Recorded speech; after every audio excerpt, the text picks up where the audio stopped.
So today we are making our own flower lamp. I bought this lamp on Amazon for I think like $30. It was black. I just finished spray painting it green. This was kind of tricky. I did have to do several coats, but it looks great. Then I went to Home Depot and I bought this aluminum craft metal, which it's the aluminum 12 by 12 and it's pretty thin. So like I'm able to cut through this. It's a little bit difficult to cut through, but it works. Basically just making different petal shapes. So I did assemble this one. I'll show you how I'm going to do the next flower. But I'm kind of just putting these into the in-between spot between like the light socket and the aluminum like casing around the socket. So we'll see how this goes. For this flower I'm doing like really thin petals.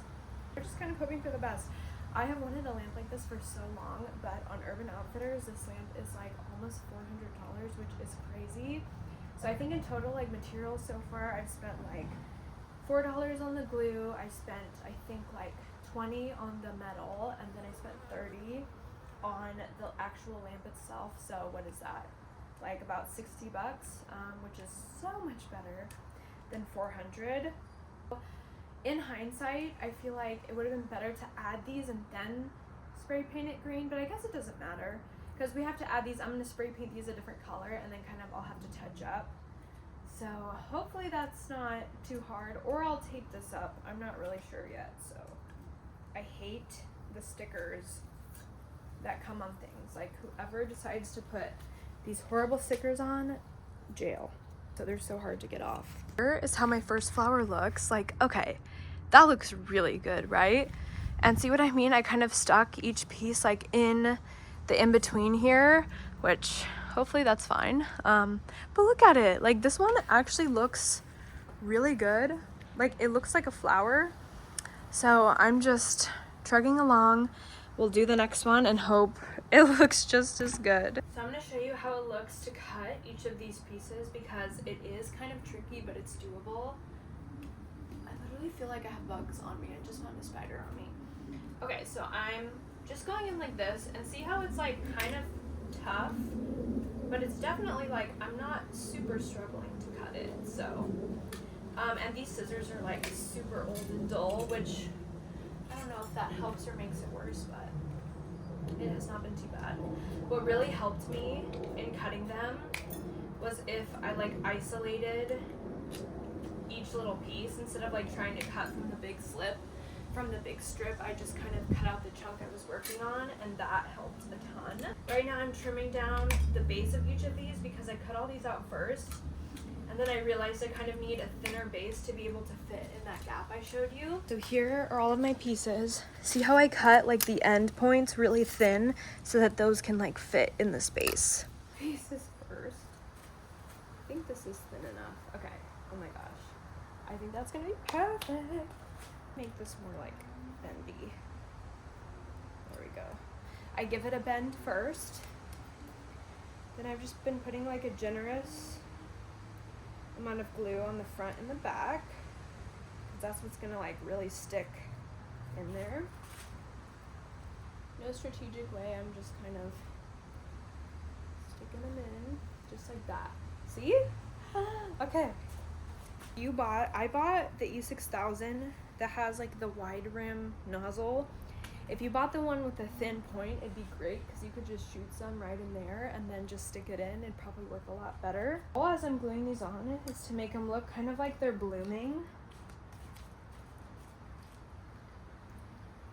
And I'm putting these as close together as possible because I have quite a few petals for this one. That one just has 5 petals. I think I have like 6 for this one, or 7. And you really want to make sure you bend it before you put it in because it kind of is in a fragile state to dry. I literally left the sticker a little bit on this one because I couldn't get it off. I think I might have like the perfect amount of petals for this one. My gosh, I'm so proud of myself. That is all there is to it. Honestly, the most tedious part was cutting all the metal pieces and spray painting, and now I feel like I'm coasting. Now once this dries, I'll kind of point it out more, but I'm leaving it up so that it like the glue dries nicely. Okay. What do we think? That one's good? See, look at it. There's a tease. Okay, it's perfect. Okay, I am sketching out all the different shapes for the flowers. I think each flower is gonna have like a different petal. So this one will have a bunch of thin ones. These will be a bit thicker. And then these are like kind of heart-shaped little petals. All my pieces cut out. I did this shape. Ooh, sorry to blind you. That one over there, and then this one has the most pieces. Definitely really difficult to cut, but it was manageable. It helped if I cut out like each little piece instead of like trying to cut it from the big square. That helped a lot. I also used like not the best scissors, so it wasn't too bad. So I know we're gonna ask. This is the sheet I got, just an aluminum 12 by 12, and I got this at Home Depot.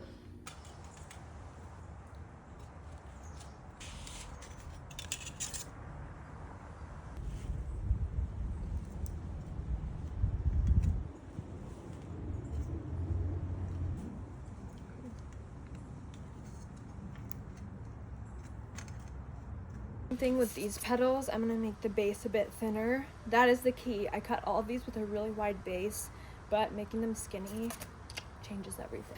Okay, so here's like what makes it easier. This makes a big difference. So I have this big sheet.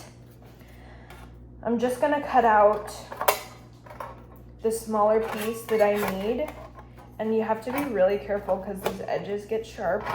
I would even, like, if you have them, wear like protective gloves, because really this is like as thick as a metal can and it would hurt to cut yourself on. Okay. So I cut, obviously this doesn't look like a petal, but I just cut out what I need. You can see up close where I have my pencil marking, and that kind of helps you cut these smaller pieces like significantly. I just have like less to work around, you know? So what I find best is put the top one on and then put two on the side that kind of barely overlap over the top one to make space. And I'll link the exact lamp I use and everything in the description. There's a better view of this one. I think it looks pretty good. The screen at the bases here, because I didn't really do a full coat. I thought it'd be covered up more. In hindsight, I really should have painted the metal first, but it's probably for the best because at least it didn't get damaged or anything. Now I'm taking up the bases. If you'll notice in this video, I also had to change the color green because I ran out of spray paint and I needed another coat and I could not find like that color. So that is why the green looks different, because it is. Honestly, I kind of like this green better, so it worked out. I realized yesterday too that I never added like the leaves to the side. I don't know if I will, but I feel like it might look nice, right? Just like that. Not bad. Now I need to pick the colors. Okay, I just thought I need to remember to tape the light socket inside. I don't want that to get damaged. Okay. I have just like a little of this yellow, so I'm hoping it's enough, but I think this will look great with these colors. I did all this and then the lamp doesn't work. I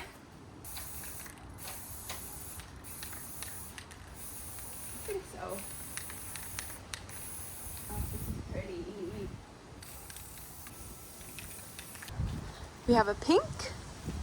Oh, these colors look so good together. Blue and yellow. I'll let the first coat dry and then we'll do the other one.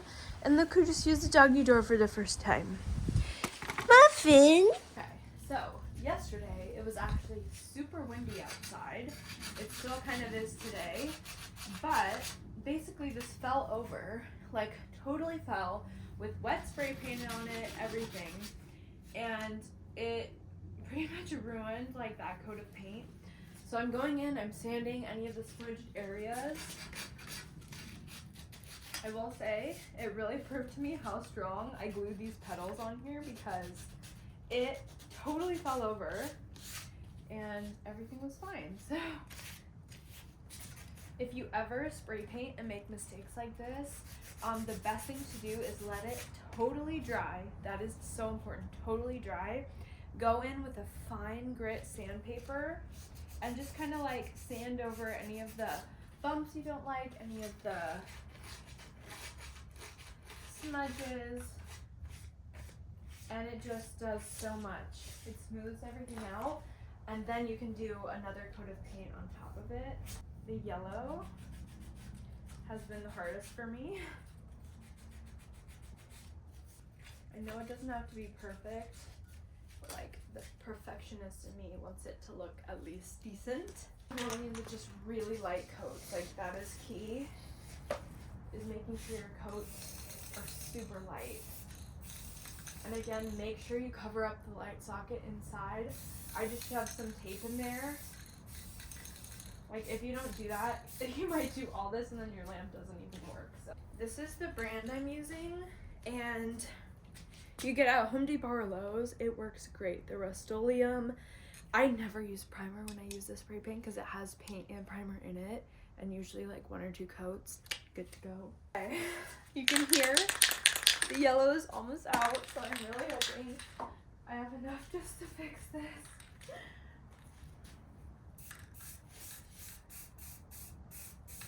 This spray paint must be older because for whatever reason I'm having a harder time putting on like a nice coat of this. It starts to drip faster than the other spray paints I have. The blue one definitely took the worst of the fall. I thought it was like broken when the pullover was about to cry. I'm so excited. My other advice when spray painting, make sure it's not a super windy day, because that will definitely matter. Oh, it's looking so pretty. I hate doing any type of spray paint project because I live in Texas, like in the summer, because it literally gets so hot here, and then the spray paint takes ages to dry, like ages. It just gets sticky. So I'm enjoying like the cold weather because all of my coats are just drying super fast. It doesn't have to be perfect. I keep telling myself it doesn't have to be perfect, but you know I want it to be perfect. So I'm gonna let these dry. Here's what we've got. There's the blue, then the pink one. Oh, that one is my favorite. It's so pretty. And then the yellow.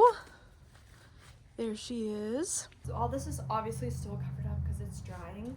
But you guys let me know, should I add leaves to the side? Like I'm thinking like a leaf here and here. I would make them with metal and then just spray like the green color to match. So then I did decide to do leaves. This is all the aluminum that I had left, and I was like, I can fit 2 leaves onto this. So I cut those out, and then what I did is I used 2 pliers to kind of bend them. It was a bit tricky, but the pliers worked great, and I kind of just like went around the edges and kind of turned them inward so it was like shaped like a leaf more. Decided to add leaves. I think I'm gonna put like one up here and one here maybe. Oop.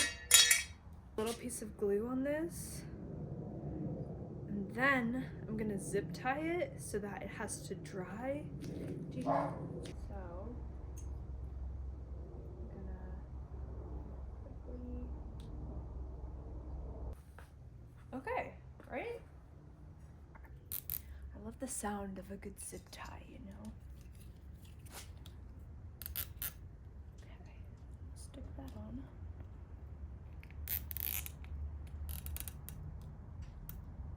Dentist everywhere, like don't do that. Okay.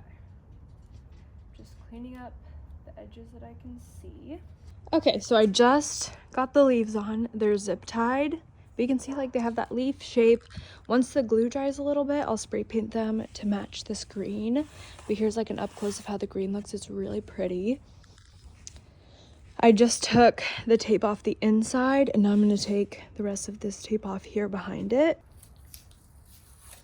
So once that dried, I did cut the zip ties off, and here's how it looked before I turned it on after I had added the light bulbs. At this point, I was literally so happy with it. Like, I cannot believe I made this. I think in total, I spent like $30 on the lamp and maybe $30 to $40 on the aluminum pieces, which was so worth it. This was like $80 total, and the original lamp I wanted was $300, so I think we really did something here. I did actually sand all of these edges as well once it had dried, and the spray paint coating did help kind of take away the sharpness from the edges, so don't worry, it's not like falling over to cut anyone. But here's how it looks all turned on. I am so happy with it. I love the colors I chose. Now, I don't think this will be its permanent spot. I have it in like the dining room right now, but I wanted good lighting to be able to show you guys how it looks. I'll have to test this out with color bulbs as well, because I think that would be really cool. But I am so happy. I will include all of the materials I used in the caption, so if you guys want to make this yourself, you can. But thanks for following along.